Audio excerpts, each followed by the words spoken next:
জুলাই সনদ বাস্তবায়নে গণপরিষদ নির্বাচন শীর্ষক আজকের এই আলোচনা সভায় জাতীয় নাগরিক পার্টি এনসিপির সম্মানিত বক্তাগণ বক্তব্য উপস্থাপন করেছেন।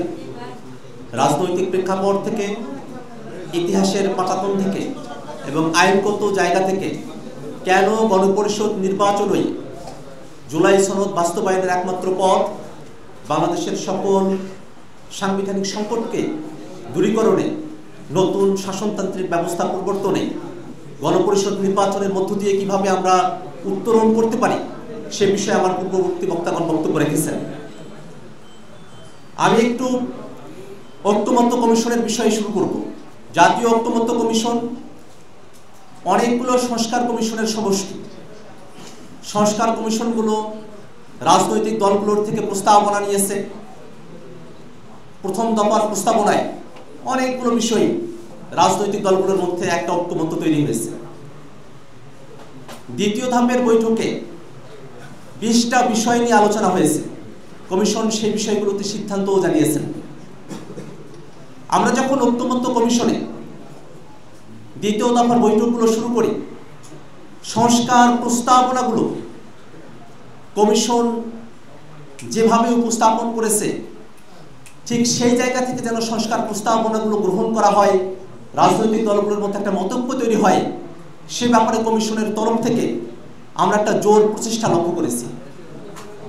কিন্তু ঠিক যখনই সংস্কারের প্রস্তাবনাগুলোকে বাস্তবায়নের বিষয় নিয়ে আলোচনা উত্থাপিত হলো, সংস্কার কমিশন তাদের যেন চাপে পড়ে তারা প্রায় ম্রিয়মাণ হয়ে গেছেন।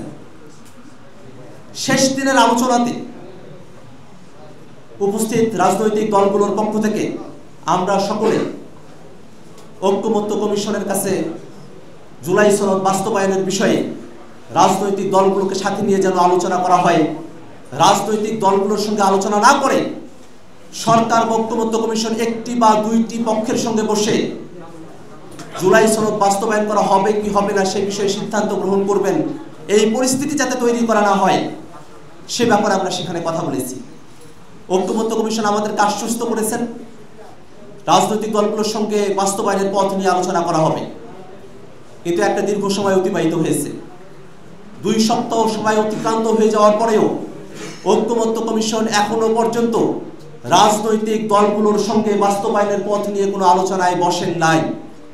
ইতিমধ্যে একটা ঘটনা ঘটে গেছে। আমরা জুলাই ঘোষণাপত্র পেয়েছি, একটা অপূর্ণাঙ্গ ডকুমেন্ট। সেই জুলাই ঘোষণাপত্রের প্রস্তাবনার মধ্যে বলা হলো আয়োজিতব্য নির্বাচনের নির্বাচিত সংসদের সংস্কারকৃত সংবিধানের তফসিলে এই ঘোষণাপত্র যুক্ত করা হবে। যে ঘোষণাপত্র পাঠ করছেন তিনি অন্তর্বর্তীকালীন সরকারের মাননীয় প্রধান উপদেষ্টা doctor Mohammad Yunus sir. Doctor Mohammad Yunus একই সঙ্গে জাতীয় ঐক্যমত্য কমিশনের তিনি সভাপতি।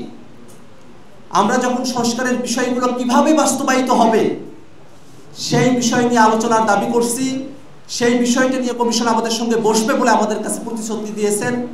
সেই বিষয়গুলো নিয়ে এক্সপার্টদের সঙ্গে কথা বলছেন। জুলাই সনদের এখনো ফাইনাল ড্রাফট আমাদের কাছে এসে উপস্থিত হয় নাই। ঠিক সেই মুহূর্তে জাতীয় ঐক্যমত্য কমিশনের সভাপতি প্রফেসর ইউনূস জুলাই ঘোষণাপত্রে সংস্কারকৃত সংবিধান শব্দবন্ধের মধ্য দিয়ে সামনে গণপরিষদ নির্বাচনের মধ্য দিয়ে আমাদের যে নতুন সংবিধানের দাবি সেটাকে পাশ কাটিয়ে গেছেন। সংস্কারকৃত সংবিধানের শব্দবন্ধ ব্যবহার করা রাজনৈতিকভাবে যারা নতুন সংবিধান চায় না তাদের পারপাসকে সার্ভ করে।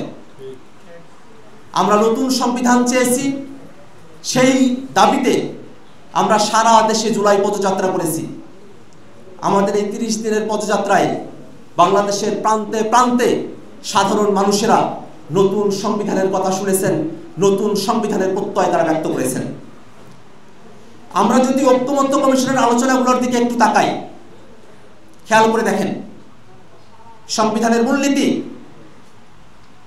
সংবিধান সংশোধনের প্রক্রিয়া, সংবিধানের 70 অনুচ্ছেদ, প্রধানমন্ত্রীর মেয়াদকাল, প্রধানমন্ত্রীর একাধিক পদে থাকার বিধান, নির্বাচন কমিশনার নিয়োগ, নির্বাচনী সীমানা পুনর্নির্ধারণ, তত্ত্বাবধায়ক সরকারের ফর্মুলা, প্রধান বিচারপতি নিয়োগের ফর্মুলা,